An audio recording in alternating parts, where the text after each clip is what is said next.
Tem um fundo imobiliário aí no mercado que paga quase 15% de dividend yield.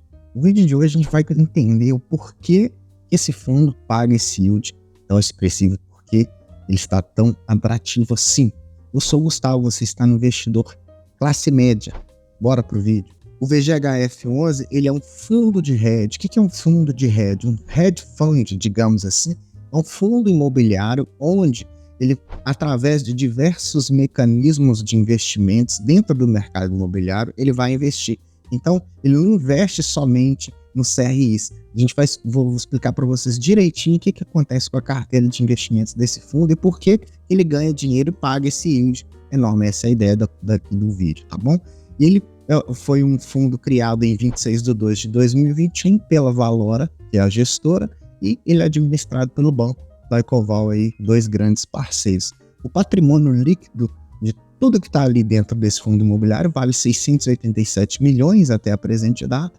Ele tem pago um yield de 14,6% e, jogando com relação comparativa ao IPCA, seria um IPCA mais 11. Hoje ele conta com 292 mil cotistas e o interessante que me fez abrir os olhos para esse fundo imobiliário, e até então eu não conheço outro fundo que faz isso, seria que ele trabalha com ações imobiliárias, debêntures imobiliárias, SPE imobiliária, FIP, FIA imobiliário, CEPAC, fundos imobiliários, RIs, FINDICs, LCIs, dentre outros ativos interessantes aí. Então, observa que a carteira desse fundo imobiliário não está focada só nos CRIs, ele tem diversos outros ativos para fazer a rentabilidade ficar sempre crescente, ou seja, os dividendos sempre crescentes para a gente, e também para ter uma certa segurança. A gente vai entender melhor cada uma dessas siglas. Por exemplo, o SPE imobiliário que ele investe é a Sociedade de Propósito Específico. Faz o quê? Realiza investimentos em segmentos imobiliários específicos, tá bom? Olha só, vou deixar aqui embaixo aqui a descrição certinha, tá? Que são frequentemente utilizados para estruturar transações imobiliárias de forma eficiente e segura. É como se ele pegasse parte da carteira do fundo e separasse para ter uma menor ou uma maior margem de segurança, digamos assim. Acho que fica melhor para a gente conversar aqui. Ele também tem o FP, que são FIP, né? O principal tipo de modalidade do FIP é investir em empreendimentos do setor imobiliário, como construção de edifícios comerciais, residenciais, desenvolvimento de projetos aí imobiliários, aquisição de imóveis e outros tipos ali de negociações dentro do ramo do setor imobiliário. O FA, o FII também é um FII imobiliário que investe em ações de empresas, é um fundo de investimento em ações. Então, ele vai investir, mas não em qualquer ação. Um fundo imobiliário com o FII, ele investe em ações do setor imobiliário, tá? Já a CEPAC ali é um bem bolado que eles fazem para desenvolvimento aí, tipo como se fosse uma parte de infraestrutura, por exemplo, onde eles trabalham com renda urbana e tal. E tem os FDICs também. Os FDICs, eles são os direitos creditórios aí, eles trabalham com várias formas de captar dinheiro através de cheque, financiamento, qualquer outro tipo de ativo financeiro relacionado ao setor imobiliário. Então, observa que o VGHF11 ele é um fundo imobiliário misto, tá? Por que misto? Porque ele investe em toda essa estrutura, além de ter também CRIs, fundos imobiliários e ativos de renda fixa, como LCI, por exemplo, certo? Então, a gente já conversou sobre sobre tudo que esse fundo investe. A gente vai falar, então, da distribuição da carteira do VGHF11. Ele tem 58 CRIs, que equivale a 67% do patrimônio líquido. Apesar de ter várias modalidades de investimento, a carteira dele pesa mais para os CRIs ainda. Ele tem 5 FDICs, 32 fundos imobiliários, que vale a 20% da carteira também, tomando o segundo lugar.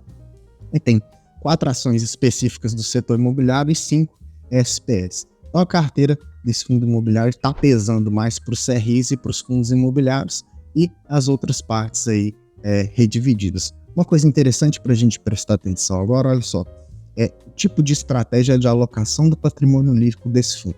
Veja bem, ele tem dois jeitos de atuar, esse fundo imobiliário, porque é um fundo, lembra lá do nome principal, um fundo de hedge.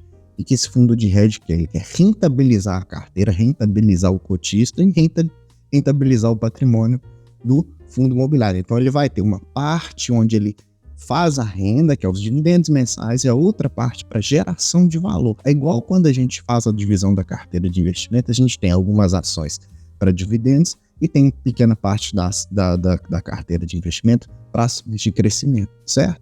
Então, assim, comparação bem a grosso modo. Então, veja bem, olha só, presta atenção nessa divisão aqui na tela, ó. Ele tem 77% da carteira dele está em geração de renda para dividendos e 22,4% para agregação de valor do patrimônio do fundo e também para distribuição do cotista. Dentro desses ativos de renda, dentro dos 77%, ele está dividido em 67,9% CRIs, 7,5% fundos imobiliários e 2,4% dos FDICs, que são os geradores de renda mensal, teoricamente. Então, os outros agregadores de valor que a gente tem seriam 3% em ações, mais 13% em outros fundos imobiliários, mais 1,3% em FDICs, mais 4,6% em SPE. Entendeu a estratégia específica de geração de valor e de geração de renda do fundo imobiliário? Comente aqui para mim embaixo se você já viu algum outro fundo imobiliário que tem essas mesmas características. Eu não consegui encontrar. Se você conseguir, por favor, deixa aqui embaixo para a gente poder analisar igual, até para termos um comparativo, certo? Analisando um pouquinho da carta do gestor aqui, no último relatório que eu tenho disponível, ele fez uma mudança. Como é uma gestão ativa, ele está sempre fazendo modificações na carteira de investimentos do fundo imobiliário para deixar o quê? Tanto carteira segura quanto mais rentável. Então, olha só, em relação às alocações, né, ao longo de agosto foram adquiridos 162 milhões em ativos, né, sendo que 127 foi a aquisição de um fundo que chama MGCR11 e foram vendidos também outros 27,4 milhões. Então, ele fez um giro na carteira aí. A distribuição entre renda e valor não mudou, que é aquela primeira distribuição na tabelinha que a gente viu para trás, porém ele mudou um pouquinho a relação aqui, ó. Entretanto, houve alterações importantes de distribuição de ativos dentro da carteira de renda. Então, naquela parte maior de 77% de renda, ele fez um rebalanceio ali entre aumentar a participação dos CRIs e, com isso, ele também diminuiu um pouco os fundos imobiliários. Ele fez algumas vendas de fundos imobiliários e adquiriu uns CRIs porque, de acordo com o gestor, ele viu que estava mais atrativo para rentabilizar a nossa carteira e rentabilizar o cotista do fundo, certo? Em termos de dividendos, ele sempre pagou dividendos mensais, obviamente, porém de forma ondulatória, porque parte dos CRIs utiliza o número de dias úteis do mês. Então, tem mês que tem mais dias, tem mês que tem menos dias, paga mais ou paga menos, além da variação da nossa taxa de inflação aí, IPCA, Selic, né? CDI, então tudo isso faz o fundo variar o preço de cota. Então esse fundo de hedge, ele tem essa parte de CRIs onde há essa variação da distribuição dos dividendos, mas ele tenta rentabilizar o cotista colocando ali os outros ativos para poder deixar a carteira bem direitinho. Vamos analisar como que esse fundo ganha dinheiro aqui na tela. Olha só, vamos pegar o acumulado de 2023, ele receitou R$ 77.352.205,01. Com o quê? Com o que ele fez esse ganho nessas receitas? O que entrou para dentro do caixa? Entraram CRIs, que são as receitas mensais, entraram os FDICs, dividendos de fundos imobiliários, dividendos de ações e as SPS, certo? Então, além disso, né, que isso o que entrou na carteira de renda foram os 66 milhões. Agora, em termos de negociação, de modificação de ativo, ele também mexeu aí nos CRIs, nos FDICs, nos fundos imobiliários, nas ações e não mexeu na SPE. Então, ele fez esse rebalanceio somando uma receita, uma entrada aí de 77 milhões. Porém, em termos de negociações de gastos, ele teve as despesas de 13 milhões. A gente fazendo o cálculo da relação entre as receitas pelas despesas, a gente tem uma interferência de 16,8% com essa relação. A despesa pesa 16% ali no total de receitas aí, ofertadas pelo fundo imobiliário, que está dentro de um plausível, assim, tratando-se de um fundo de hedge, um fundo que distribui um dividendo mais atrativo. Lembrando sempre que quando você for comprar um fundo imobiliário e ver que esse fundo tem um alto dividendo, você tem que analisar o porquê que ele está te bonificando tanto assim. Então, para a gente negociar o VGHF11, a gente vai pagar R$ 9,51. No último mês, ele distribuiu um dividendo de 10 centavos, mas isso é um pouquinho variável, entre 10, 12 e 13. Nos últimos, no acumulado do ano, 13,31% de dividend yield, ele está negociando um preço sobre valor patrimonial de 1,01, ou seja, 1% de ágio, está 1% mais caro do que o seu preço ali, somando o seu patrimônio líquido, certo?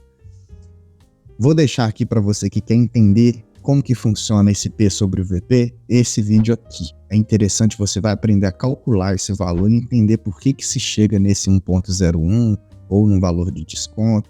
Acho bem interessante, tá? Para a gente poder fazer um investimento cíclico, ou seja, eu compro um número de cotas específicas desse fundo imobiliário uma vez e depois o próprio dividendo vai se retroalimentando e eu comprando novas cotas, eu teria que ter 96 cotas do VGHF11. Comprando 96 cotas do VGHF11 a 9,51, eu vou chegar num total de R$ 913 que eu preciso.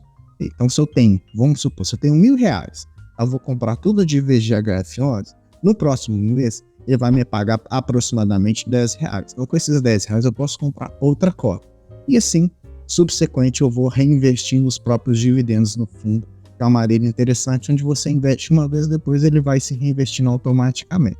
E que é o ideal? O ideal é a gente diversificar a nossa carteira. Caberia dentro da minha carteira de investimentos ali. Claro que é uma opinião totalmente pessoal, e eu já tenho esse fundo desde 2021, eu vou acompanhando e reaportando nesse fundo mensalmente, de acordo com o cálculozinho que a gente fez ali atrás, certo? Olha só, para a gente finalizar, eu vou deixar aqui essa playlist para você assistir só sobre análise de fundo imobiliário. Tem vários tipos diferentes, fundos de shopping, fundos mais caros, mais baratos. Então, você vai gostar de se inspirar nessa playlist aqui. E se eu te ajudei de alguma maneira, o que eu te peço? Para que você me ajude também deixando aqui o seu like, se inscrevendo no nosso canal, ativando o sininho para receber as notificações.